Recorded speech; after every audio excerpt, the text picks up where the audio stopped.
নমস্কার, আমার আসাম ব্লগে আপনাদের সবাইকে অনেক অনেক স্বাগত। আজকে যেহেতু রবিবার, সকালবেলা এখন বাজে 10:30। তো 10:30টার সময় উঠেছে, তো রবিবার মানেই আমি দেরি করে উঠবো।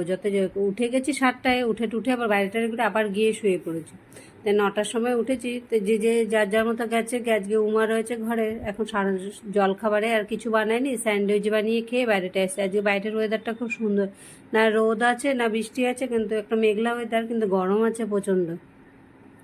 সমস্ত কিছু করে এখন 1:15 বাজে, ঘরে ঝাড়ু মোছা সমস্ত কাজকর্ম সেরে পূজা টুজা দিয়ে এখন যাবো একটু রান্নাঘরের। আগে কিছুক্ষণ পর ব্যালকনিতে আসতে হয়, পাখি বসে বসে গাছগুলোকে সমস্ত নষ্ট করে, ছোট ছোট চারা যেগুলোই বেরোয় এগুলোকে উঠিয়ে ফেলে। সেই জন্য একটু বাইরের দিকটার মধ্যে এসে পাখি তাড়ানোর জন্য ওদেরকে খাবার দাবার দিতে হয়। তাই যে চলুন যাই রান্নাঘরের দিকে, এখন রান্নাটা বসাই আগে।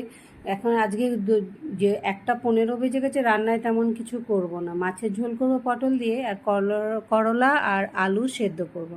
তাই যে আলু খায় না ওনার জন্য করলা সেদ্ধ, আর আমার জন্য একটা আলু ওর মধ্যে দিয়ে দেওয়া, কেন শুধু শুধু করলা সেদ্ধ আমার খেতে আর ভালো লাগে না, খায়ও না। সেই জন্য করলা ভাজলে বা সেদ্ধ করলে সাথে একটা আলু দিয়ে দিই। তাই পটল দিয়ে মাছের ঝোলটা করব, আর সঙ্গে আলু করলা সেদ্ধ, দুপুরে এটাই থাকবে, আর কিছু বানাবো না। তাই এখন এমনি 1:30টার মতো বাজে, তার মধ্যে দেরিও হয়ে গেছে। রবিবার মানে এক্সট্রা কাজকর্ম তো প্রচুর থাকে, সারা সপ্তাহে কাপড় চোপড় ধোয়ার থেকে আরম্ভ করে ঘরে ঝাড়ু মোছার থেকে সমস্ত কিছু, বাথরুম টাথরুম সাফা করা সবই থাকে। এগুলোর সাথে তো আবার নিজেরও কিছু কাজ থাকে, মাঝে মাঝে ফোনেরও তো একটা আছে, কিছুক্ষণ পর এক একটা ফোন আসবে, তাতে আবার 5-10-7 মিনিট করে সমস্ত লেট হয়ে যায়। সেই জন্য রবিবার দিনটা পারি, যতই পারি মানুষের সবার ঘরে রবিবার দিন চিকেন মটন এগুলো হয়, কিন্তু আমার ঘরে মাংস খুব কমই হয়। আমরা মাংস খেতে কেউই সেরকম পছন্দ করি না। মাছের ঝোলটা হতে হতে এখানে আইসক্রিমের জন্য দুধ সিদ্ধ ফুটিয়ে রেখেছিলাম, দুধের মধ্যে একটু চিনি দিয়ে মিল্ক পাউডার দিয়ে ভালো করে ফুটিয়ে রেখেছিলাম। এটাকে এখন অরিও বিস্কুট দিয়ে গ্রাইন্ডারে একটু ঘুরিয়ে নিয়েছি, নিয়ে এই আইসক্রিমের বাক্সটার মধ্যে এটাকে দিয়ে দাঁড়ান একটু ফ্রিজে রেখে আসি। এটাকে দিয়ে ফ্রিজে রেখে দিলাম, যাতে এখন গরমের দিনে দুপুরবেলা খেয়ে দিয়ে উঠে টিউশন বেরোনোর আগে মনে হয় যেন মিষ্টি কিছু খায়।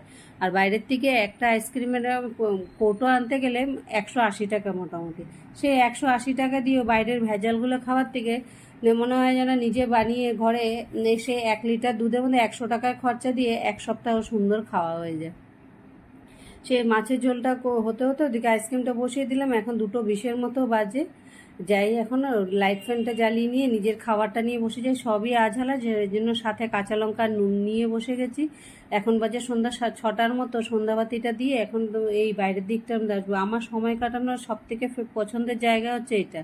সন্ধ্যার পরে এখানে চেয়ারটা নিয়ে বসবো, 1 কাপ চা নিয়ে বসবো, খাবো, আর আশেপাশে এখানে যে চিকেন চাউমিন, এগ চাউমিন এগুলোর গন্ধ শুনবো। এই করে আমার সন্ধ্যার পরেরটা এখানেই পার হয়ে যায় বেশ সুন্দরভাবে। পাশেরটা রেস্টুরেন্ট আর হোটেল, এখানে নানান লোক, এখন বৃষ্টি হয় দেখি উপরে ছাতি দিয়ে রেখেছে, নাহলে এই জায়গাটা ছাতি থাকে না, লোকজন খায়, আর আমি এখানে বসে বসে গন্ধ শুনে পার করে দিই।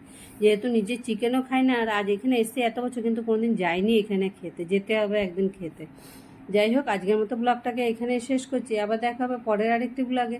এই সন্ধ্যার সময় লাইটের আলো, পাহাড়ের আলোগুলো, রাস্তাগুলো এত সুন্দর লাগে যে এখানটা বসলে সন্ধ্যাটা খুব সুন্দর করেই পার হয়ে যায়। চলুন আজকের মতো ব্লগটা এখানেই শেষ করি, প্রদীপটা নিভিয়ে যাই গিয়ে এবার ভিতরের দিকে যাই, একটু অফিসের কাজকর্ম নিয়ে বসি আবার। আমার আসাম ব্লগের তরফ থেকে সবাইকে অনেক ধন্যবাদ।